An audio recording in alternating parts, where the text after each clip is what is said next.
11 games in the NBA today on a Wednesday, and we have to start with the play that everybody, and I mean everybody, is gonna be talking about tomorrow.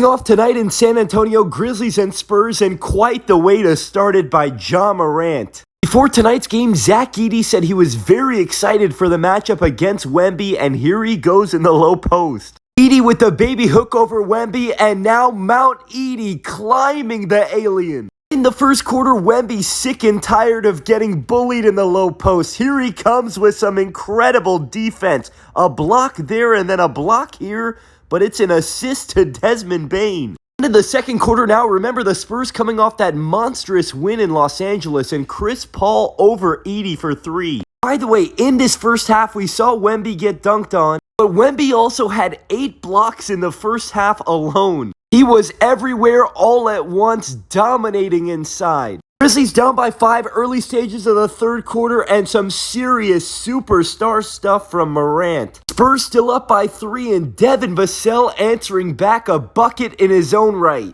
But now here come those Grizzlies, up by 3 late in the third. Morant to his shooter Luke Kennard. San Antonio was putting up a great fight, but in the fourth, Jay Huff with a 3, now with 10 minutes to go. Wemby looking to respond, cutting it down to 5. Spurs down by 3, 5.5 minutes to go in the fourth, and here comes Area 51. Wemby, the playmaker, to Stephon Castle. But down the stretch in this game, Grizzlies up by 9, and just too much Morant. And you won't see it in the box score, it didn't count. But even for a dunk that doesn't count, that is a dunk that we will all remember. Ja Morant is not a good truth teller because he told us he was done dunking, and I'm glad he lied. This one is one for the history books. Morant going over Wemby. Grizzlies get a big win in San Antonio. After the game, Morant said, quote, "It was another person at the rim. I'm sorry, Ja.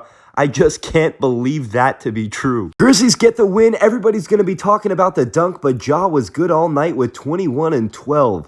Despite the L that the Spurs took, the rookie Stephon Castle looking phenomenal again. Next we go to Philly. Joel Embiid out for the 6th straight game, but Paul George back. Knicks with an early 7-point lead, though no Karl Anthony Towns means more Jalen Brunson. Late in the first half, Knicks up by 11, but here comes PG from Tyrese Maxey. Knicks lead down to 8. Sixers not quitting in this third quarter. Maxey again. But moments later on the other end, Brunson responding right back with a 3. Final seconds of this third quarter, some life from these Sixers. Jeff Doughton banking in a 3 to tie the game. We forget how fun of a first-round series this was last year. Maxey and the Sixers down 4, and here comes Tyrese. Knicks up by 2, a minute and a half to go. Josh Hart to the corner to OG, they're up 5. Knicks up by 2, 22 seconds to go. Brunson's been great all night. This feels like the dagger. Sixers down by 2, 11 seconds to go. This game feels like it's over, but Maxey, what a defensive play. Maxey with a poke away, and you know who the ball is going to. Maxey, they call a goaltend, and the game is tied. We go to overtime.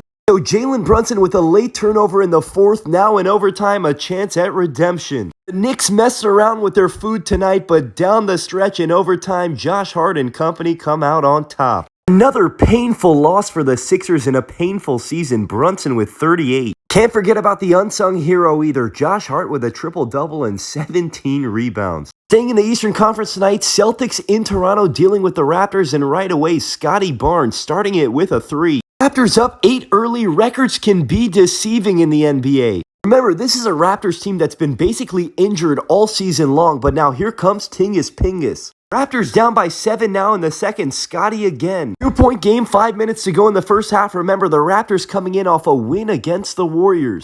Jason Tatum with a 3 there now in the third. Close game. Celtics down 2. Tatum again. But look at these young Raptors. Scotty Barnes, what a dime. 4 minutes to go in the third. Raptors up by 4. It's Davion Mitchell from downtown. Now in the fourth, Celtics still down by 8, and it's Scotty in the mid-range. They really controlled this game from start to finish, a signature moment for these young Raptors. Another weird and disappointing night for the Celtics, another nice night for the Raptors. Again, records can be deceiving. This Raptors team has been injured all season, but they have a lot of young talent. RJ Barrett, 22, 11, and 8 tonight. Next up, we got the Magic and we got the Bucks in Milwaukee. Who knows? Maybe this is a first-round matchup.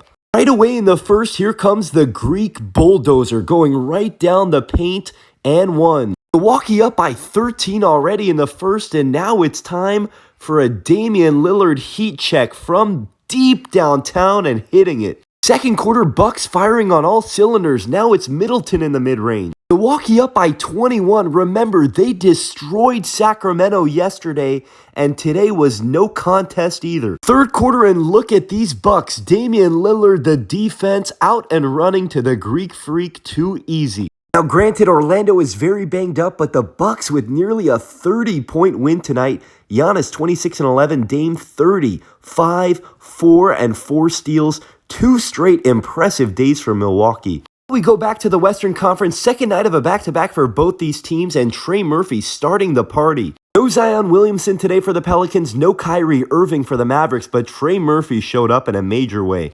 Quarter, Pelicans up by 6, and like we said, don't let their record fool you. This is another team that's been banged up all season, but they have a lot of talent. Trey Murphy putting on a show, but final seconds of this first half, here come the Mavericks, and here comes Jaden Hardy to tie the game. Third quarter, it was announced today that Derek Lively is going to miss some time, so that means more Daniel Gafford. Gafford with an impressive slam, and then Javonte Green with one of his own. Fourth quarter, Mavericks up by 2, and speaking of Gafford, he was putting on a clinic in this game. Mavericks out and running, Najee up top to Daniel. Pelicans down by 3, 4 minutes to go, and DeJounte Murray has been balling lately. Here goes that man again, down by 3, a minute 50 to go, Murray putting the moves on Thompson. 50 seconds to go, Pelicans down by 1, they swing it around the horn, and Javonte Green with a huge 3. This was the moment of the game. Pelicans up by 1, 10 seconds to go, but the Mavericks force a turnover, and on the other end, Trey Murphy with the game-saving block. The Pelicans get the win, but on second glance, this should have been a goaltend. A bad missed call by the refs. I don't know what the rule states in a moment like this, but the Mavericks should be able to challenge this somehow. They would have been up by 1, they could have won this game, and this game could be crucial in the playoff hunt down the stretch. Trey Murphy was great, and so was DeJounte Murray. One of my players of the day, DeJounte Murray, 37 and 7. Warriors and Wolves, full recap of this game can be found on my page if you want to check it out. Story of the game, number 30. Nuggets and Rockets tonight from Denver. Both teams coming in winners of 4 in a row, but no Nikola Jokic for Denver today. Jalen Green starts it out with a 4-point play. Without Nikola Jokic, shout out to DeAndre Jordan. He's still doing it. Nuggets down by 5 though late in the first, and they would have their hands full with these Rockets. Cam Whitmore for 3. Second quarter now, and more from these Rockets. Van Vliet finding Whitmore top of the key, another one. Denver's been playing some great basketball lately, winners of 8 of 10, but tonight they were just so sloppy. Murray the turnover, other end, Dylan Brooks for 3. Rockets up by 20 now, and sometimes we forget, Jalen Green is only 22 years old. He had 42 last game. Tonight he puts on a show, and then he closes the show. Tonight, 34 and 5 from Jalen. The Rockets get a blowout win. A lot of people claim this man is not a winning player. All I see is the Rockets in the 2 seed and Jalen Green putting up almost 31 a game in 2025. Seems like a winning player to me.